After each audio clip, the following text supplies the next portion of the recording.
Hello everyone and welcome to this sighting with the Nkuhuma Pride of Lioness. They are busy feeding on a zebra, as you can see, that they caught sometime in the early hours of the morning. As soon as Steve headed out on drive this morning, he bumped into them. It's just two lioness and one young cub that are here. And for those of you who were with us on the sunrise safari, you would notice that they're not in the same spot where they were feeding this morning. They've dragged the carcass, I'm guessing, about 50 meters from where Steve had them into the shade of this tree. And that's for a couple of reasons. Of course, in this sunny, hot weather, it's nice to be in the shade and to have whatever you are protecting in the form of meat for them close to you. But it also means that it would not create a easy scenario for vultures to see and start swooping down, and if a lot of vultures do swoop down into an area, it will attract more and more hyena. There were some hyena, I'm told 5 hyena were thinking about trying to get these lions to give up their kill, but the lioness were not interested in the hyena's antics.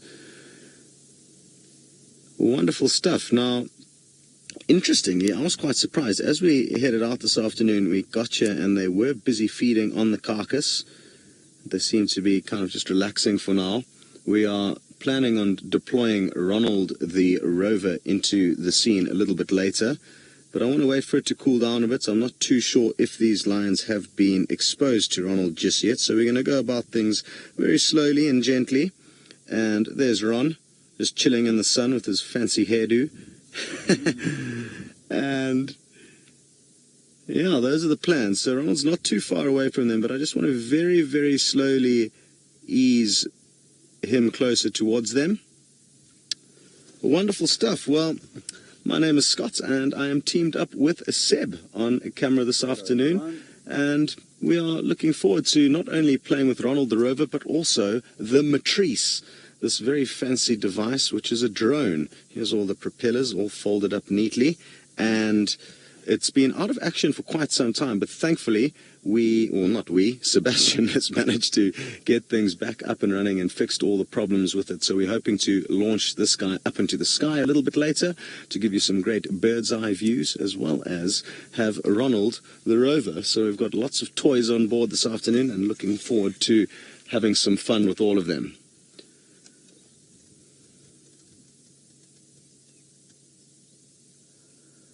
Alrighty. Well, we're going to stay put here and slowly move Ronald closer onto the scene and make sure everything's working properly with him, and send you across to Steve, who's just cruising. Hello everyone. We certainly are having a wonderful day full of cats, and what's really interesting is that these two lionesses, or at least this one and her partner in crime, have just had a scrap. And it's really interesting that they kind of really went at one another as the one lioness, the one that's on the left, approached the one that's on the right, closer to the kill. There's so much food for all of them, and maybe it's just the hot weather, who knows. But they just had an almighty growling wrestling match. Lots of dust was flying through the air, and all seems to have calmed down for now. It does look like the lioness that attacked the one that approached it is slightly bigger and older.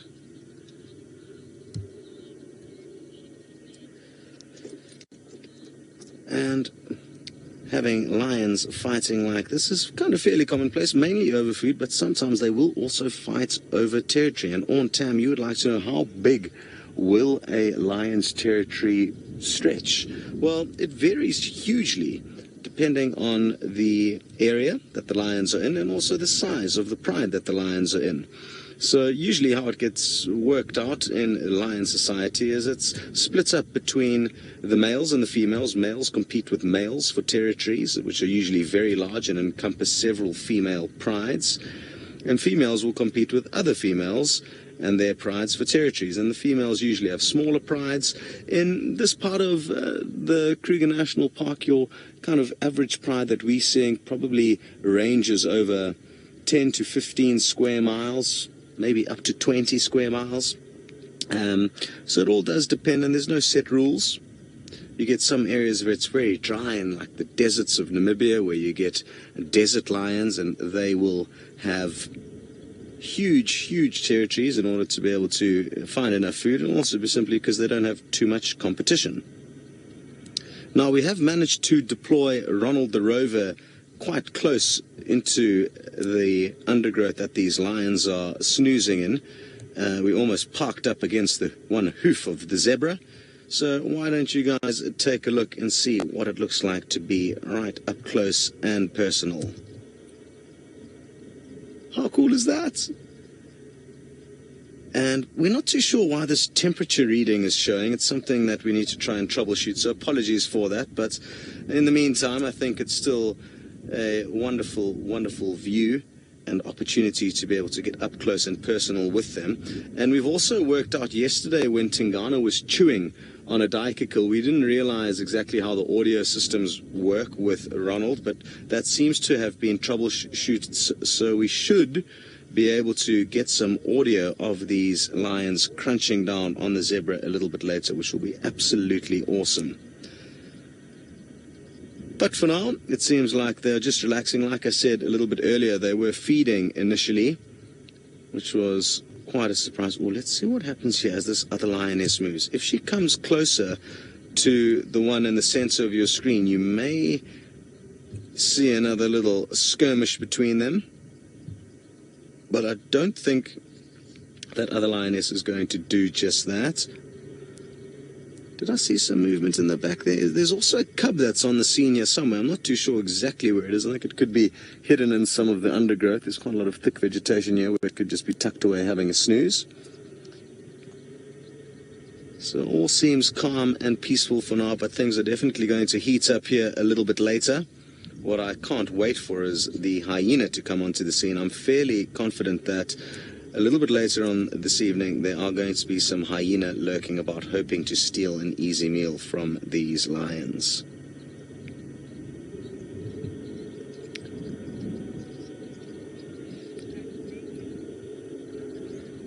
Okay, well here you can see this other lioness. She's on the move now. I wonder where she's going. She might try and find some shade next to that vehicle she's just walked in front of.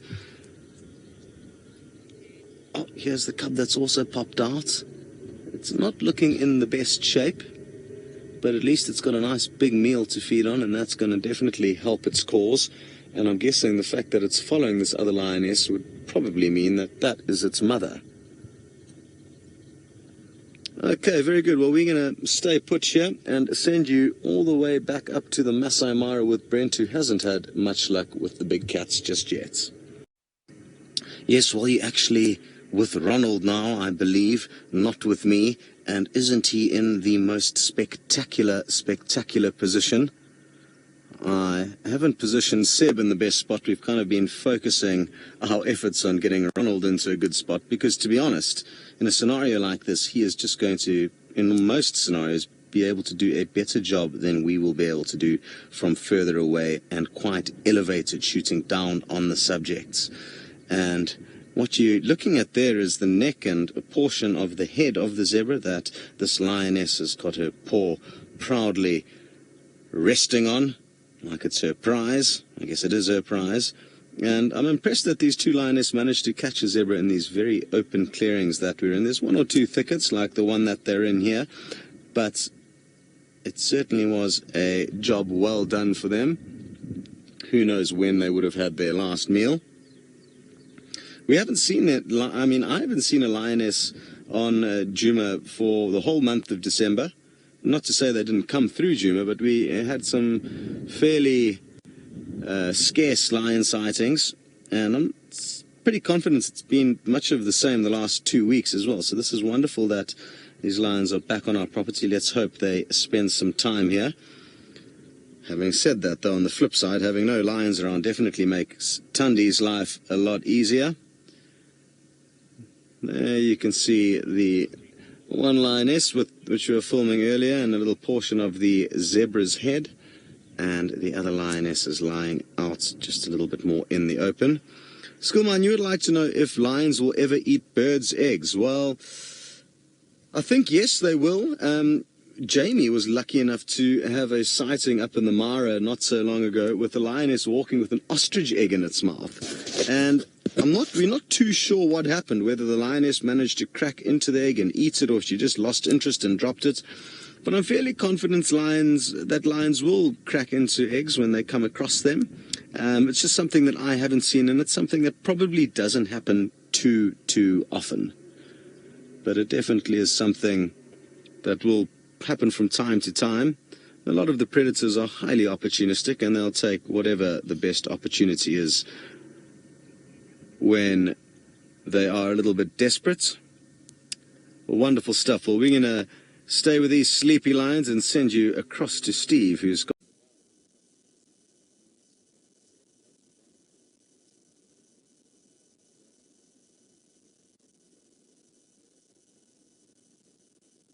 my audio just turned off for a second. There's Seb controlling the drone, and he's busy concentrating, and now we're up on the drone, and how cool is that?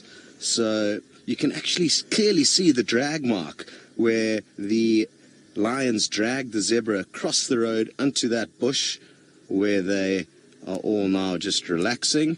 I think some of them have moved off into some other bushes. We can't actually see any of them now, but what a cool view this is. And all the toys are out this afternoon. You can, like I said, clearly see that drag mark that was leading the zebra under that bush. And it's just so wonderful to be able to give you guys a bird's eye view of what is going on here and what the terrain looks like. You can see this large open clearing that we're looking at now is very open and sparse, and that's why I'm very impressed that these lioness did manage to catch the zebra here with just the two of them. A good feat. There's our car, and I think Seb's doing a great job controlling the drone. Hello everyone, I'm giving you a big wave. I'm not sure if you can see me, but you might be able to work us out. What fun. And we're definitely going to have a lot of fun with this machine now that it's back up and running. And the center of your screen is the dark bush where the lions were relaxing a little bit earlier. And like most things, just like the vehicles, the lions will get used to the drone over time, and that will allow us to give you guys some incredible views as they do their business hunting on the move. So it's something that we are very, very excited to be playing with. Good stuff. I'm sure you're all enjoying having Herb out on the bushwalk. Exciting stuff with him leading some of the walks now, and there's a lot for him to now take into consideration that he didn't have to take into consideration before. And I guess that's like all of the new presenters, there's a lot of stuff going on that's difficult to their regular kind of guiding. Okay, are there any lions that we can see in there? Doesn't look like it. I may switch over to the rover feed just for a second just to see if there are any lions under that bush. Let's see if this works. I'm not sure if I change to the rover, if that changes your picture. I'm guessing it probably will. No sign of any lions in there. Let me swivel Ron around a bit. Anyone in here? Anyone home? No, just the old zebra waiting to be eaten. So not much to see there. We'll go back to the drone now. Twip. And now Seb's climbed quite high, giving you a great vista over this incredible wilderness in the Sabi Sands. Beautiful. As you can see, fairly clear skies. I don't think we're going to have any risk of rain this afternoon. And now Seb's taking you off towards the Djuma waterhole, where some of you actually saw the same lioness that we've been viewing this afternoon, drinking on the Djuma dam cam. We've got a dam cam set up at these two waterholes that you can see below you. And there were a few hyena wallowing around there in the middle of the dam. Not too sure where they've ended up. They may have come a little bit closer to where these lions are with the kill. They definitely all know about it. Rebecca, you'd like to know how the heat kind of impacts the drone and flying, and Seb says it's fine. What's that in the... yeah, it looks like some impala down below, or close to the water's edge there.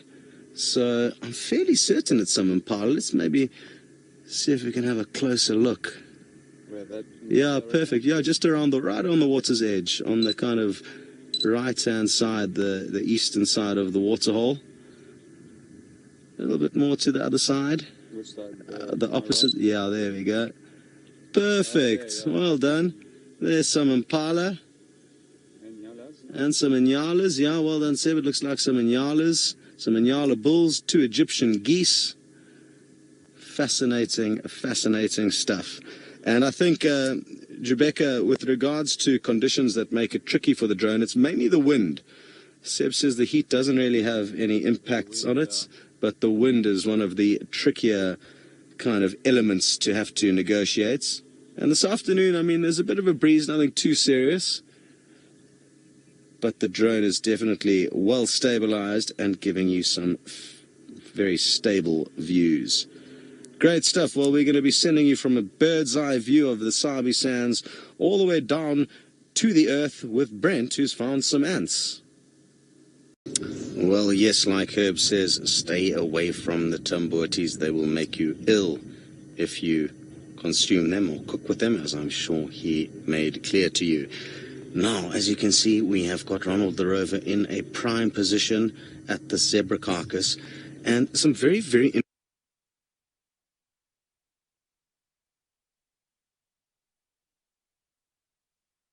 interesting behavior has happened.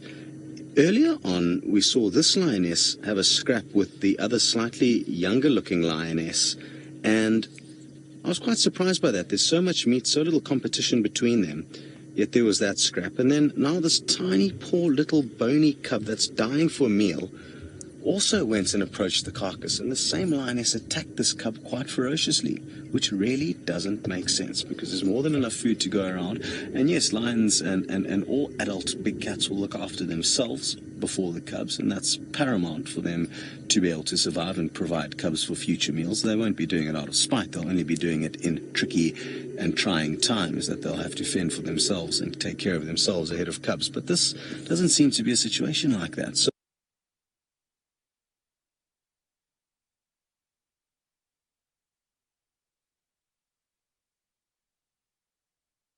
really, really interesting stuff. And I'm not too sure where the cub has gone, but shame. I mean, the poor thing is dying for a meal, and this lioness is not wanting to give up any of the carcass to it. Now, sadly, we don't have the best views now that the lioness has moved on this main cam. So let me just scoot forward a little bit for a second. Got a bit of a funky clutch at the moment, hence us flying forward uncontrollably there. I don't know if we've even managed to get into a better spot. I just switched the car off as soon as kind of medium. Okay, there we go. And it looks like she's about to start feeding, and this will be a good opportunity for us to start creeping forward with Ronald. So take a look here, and what you'll be surprised by is that this lioness isn't too concerned about Ronald. The other one was a little bit more interested by it, but this lady isn't. And I'm obviously going to just move very slowly as we get into a spot. Earlier on, we got very close to her without her showing any kinds of caution.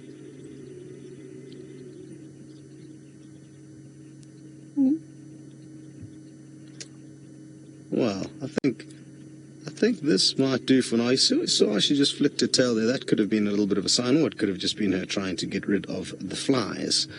What an incredible view this is. Absolutely awesome stuff. Now, I'm not too sure if this is Amber Eyes. Are you relaxed there on your zebra pillow? Shame, it's been a long, hot day, and if she wasn't being so spiteful and trying to hoard all of this meat for herself, it would probably allow her to relax elsewhere, whilst the Aya lioness... Yes, we are here, and we've repositioned Ronald into a wonderful, wonderful spot. And I'm astounded by the fact that this lioness, who hasn't been exposed to the rover very much as far as I'm aware, is absolutely, completely relaxed with its presence. As you saw as we moved it around a little bit earlier, she hardly paid any attention to it.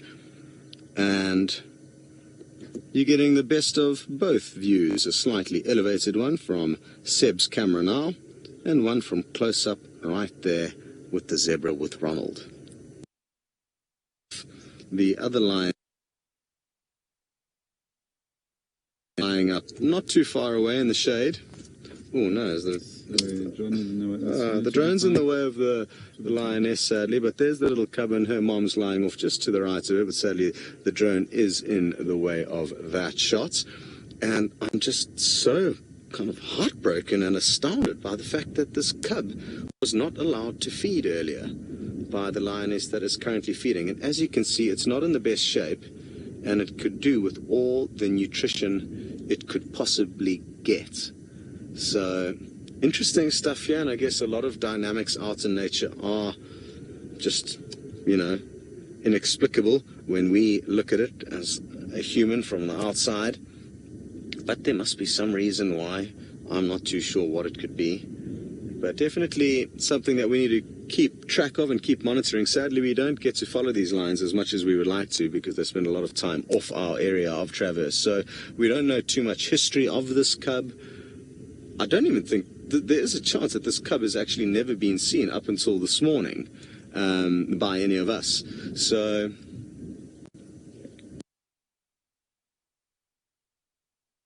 with them. For now, though, back to Ronald and this lady who is enjoying this zebra carcass. It'll be interesting to see if they are still here in the morning. There's still quite a lot of meat that remains, and provided it doesn't get stolen by hyena this evening, which there is a chance of with just two lioness, if enough hyena come onto the scene, they could overpower and overthrow these ladies from their kill.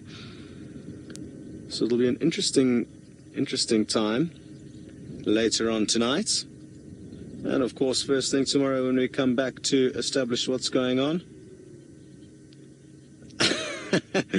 We've just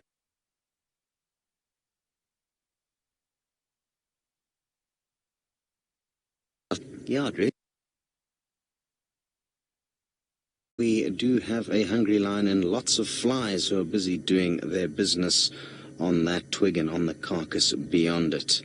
Now, it seems like the lioness may have just stopped feeding. We can switch over to the rover cam to get a view of her panting and deciding what she wants to do next. Sadly, we don't really have a view of her from where we are positioned here with the main cam on the vehicle. And absolutely awesome stuff. What a drive it's been this afternoon. Not only this morning, but also this afternoon, we've been absolutely spoilt by some fascinating sightings. What is your next move going to be? Are you going to lie down next to the rover and have another snack? It looks like you are. She's not quite finished yet. There's lots of nice hunks of meat there that she can rip off. And aren't these views just too good to be true? I must reiterate and apologize. I did touch on it a bit earlier about the writing that you can see on the center of your screen or the bottom of your screen. We're going to work on trying to resolve that problem, but at the moment we're not too sure how to actually get rid of it at the time being. So forgive us for that, but the views that we are getting here, I think, override that writing. And if you're looking at the writing, urge you to just rather look at where the real action's at, and that's where the lions are gobbling up this zebra. She's battling to find a spot that she's comfortable to kind of chew on, though. It seems like she's trying to work out her next angle of attack to get some nice hunks of meat. Tricky business, that is for certain. These wild animals often make it look a lot easier than it is to consume raw, fresh, unprocessed meat. Judith, you've noticed her claws piercing into the zebra's skin as she tries to get a good grip, and yes, they are extremely sharp flesh in comparison to the hide of the wild animals that roam these plains. Well, Like I said, what an incredible day it's been out on safari in Africa, not just here in the Sabi Sands, but also up in the Masai Mara with the crew up there. A big thanks to everyone involved, the technicians that get all the wizardry together to send you these pictures, the girls in the final control room, and the cameraman. Well played to everyone. Be sure to tune in to tomorrow's safaris to make sure you don't miss out on any action.